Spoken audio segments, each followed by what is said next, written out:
Much of the attention and backlash for the slow start by the Texas Longhorns has been directed at Arch Manning.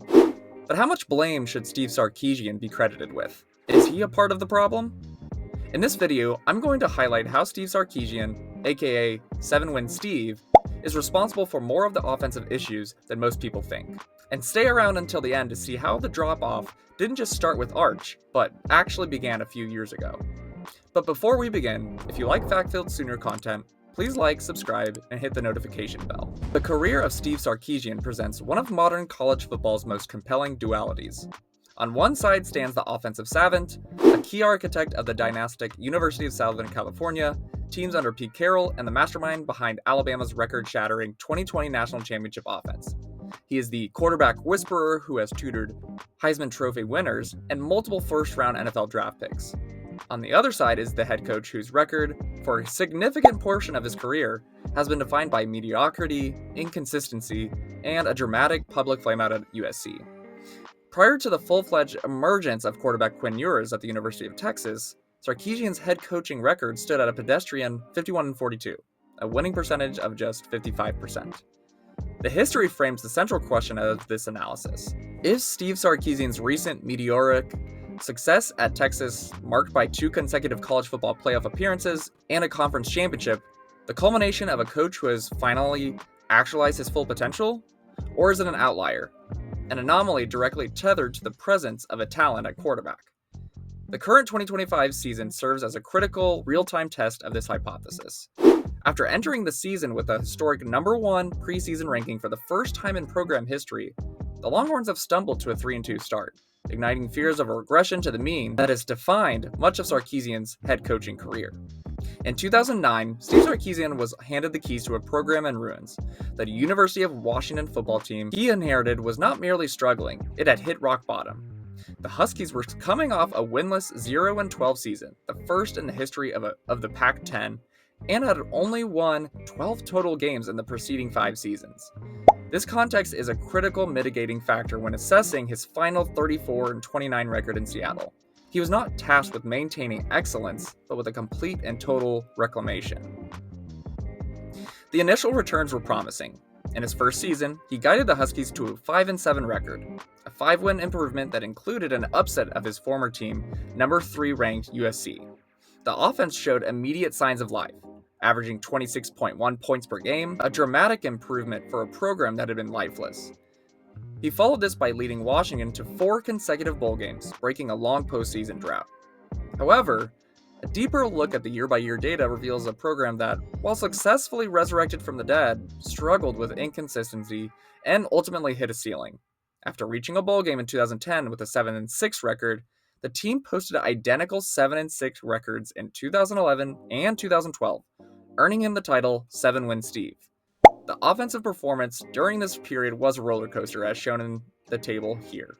The wild swings in offensive production from 96th nationally in scoring in 2010 to 20th to 25th in 2011 and back down to 90th in 2012 suggest a system that was highly dependent on individual player performance and health rather than being a consistently dominant plug-and-play scheme. The 2013 season, his best at Washington, saw the offense finally flourish, finishing 18th in the nation in scoring and leading to an 8-4 record before he departed for USC. Sarkisian's return to USC in 2014 was framed as a homecoming, an opportunity for a favored son to restore the program to its former glory. He inherited a program, however, that was still navigating the fallout from severe NCAA sanctions. In his first season, USC was operating with significant scholarship limitations, never able to suit up more than 57 recruited scholarship players for a game, a stark depth disadvantage against conference and national rivals. Despite these constraints, his on-field results in 2014 were impressive. He led the Trojans to a 9-4 record, culminating in a Holiday Bowl victory over Nebraska. The offense was undeniably elite. With quarterback Cody Kessler at the helm, USC's offense ranked in the national top 25 in 4 key categories: scoring offense, passing efficiency, and third down conversions. This performance demonstrated that Sarkisian, the offensive play caller, was still among the best in the nation. His recruiting prowess was also immediately evident. He secured a top 10 recruiting class in 2014 and followed it with a class ranked number 1 or number 2 nationally for 2015. On paper, he was succeeding in every key metric of a head coach despite the difficult circumstances. This on-field and recruiting success, however, was completely overshadowed by his personal collapse in 2015. After the Trojans began the season ranked in the top 10, the team stumbled to a 3-2 start. Reports began to surface of Sarkisian's personal struggles, and he was placed on an indefinite leave of absence and was fired shortly after. The tenure ended not because of his failures, but due to a profound personal crisis that made his position untenable. It was his second full-time stint at Alabama as offensive coordinator from 2019 to 2020 that fully resurrected his career and reestablished him as one of football's premier offensive minds. Under his guidance, the Alabama offense scored 35 or more points in 24 consecutive games, the longest such streak in the history of major college football. When Steve Sarkisian was hired by Texas in 2021, the university was making a clear statement. They fired previous coach Tom Herman after a 7-3 season and a bowl win, signaling that good was not good enough. They paid a hefty $15.4 million buyout for Herman and gave Sarkisian a 6-year, $34.2 million contract because they believed he could elevate a talented roster to championship contention. Sarkisian himself stated upon his arrival that the team had championship talent. His tenure in Austin can be cleanly divided into two distinct periods: the disappointing season before Quinn Ewers took over, and the era of success that followed. Sarkisian's first year was a disaster.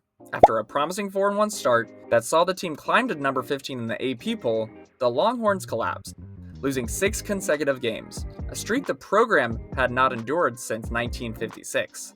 The season ended with a disappointing 5-7 record and no bowl game. The offense, while not terrible, was far from the elite unit many expected. It averaged 35.2 points per game, ranking a respectable 18th nationally, and 424.8 yards per game. However, this production was not enough to overcome the team's defensive frailties and cultural issues, leading to multiple second-half collapses. This 5-7 season, with quarterbacks Casey Thompson and Hudson Card, serves as the crucial control group for analyzing Sarkisian's head coaching performance at Texas. It established a baseline of what his program looked like before the arrival of a talented quarterback. The trajectory of the program changed dramatically with the arrival of Quinn Ewers, a former number 1 overall recruit who transferred from Ohio State and was named the starter of the 2022 season. The on-field results improved immediately, and then accelerated into historic success. The team saw a 3-win improvement, reaching 8 wins for only the second time in the previous 9 seasons. The offense averaged 34.5 points per game, 25th nationally, and all 5 of the team's losses came by 7 points or fewer, indicating a significant rise in competitiveness. In 2023, this was the breakthrough season. Sarkisian led Texas to its first Big 12 championship since 2009 and its first ever appearance in the college football playoff. The offense was elite, ranking 15th nationally in scoring, 35.8 points per game, and 9th in total offense, 477.5 yards per game. 2024, Sarkisian proved the previous year was no fluke. In Texas's inaugural season in the formidable Southeastern Conference, he led the team to the SEC championship game and a second consecutive CFP appearance. The 13 wins matched a school record, and it marked the first time Texas had consecutive top 5 final rankings since 2008 and 2009. The contrast between the pre-Ewers season and the 3 seasons with him as the primary starter is stark, and provides the most compelling evidence for the argument that Sarkisian's head coaching success is deeply intertwined with his quarterback. When Sarkisian's entire head coaching career is synthesized, a clear and compelling pattern emerges. His team's performances correlate strongly with the level of talent he has at the quarterback position. To test this hypothesis directly, one can separate his record into 2 categories: seasons coached with Quinn Ewers as a starter, and all the other seasons as a head coach. The statistical chasm between these 2 periods is undeniable. His winning percentage jumps by over 200 points from that of a slightly above average coach to that of an elite championship contending one. This does not suggest that Sarkisian is a bad coach without an elite quarterback, but rather that his system is specifically designed to maximize the potential of a high-end talent. He is less of a generalist program builder who can grind out wins with any roster composition, and more of a high-performance engine designer who requires premium fuel to operate at maximum capacity. The 2025 season was set to be the coronation of the Texas program Sarkisian had built. Following 2 consecutive CFP appearances and the departure of Quinn Ewers to the NFL, the Longhorns entered the season with unprecedented hype.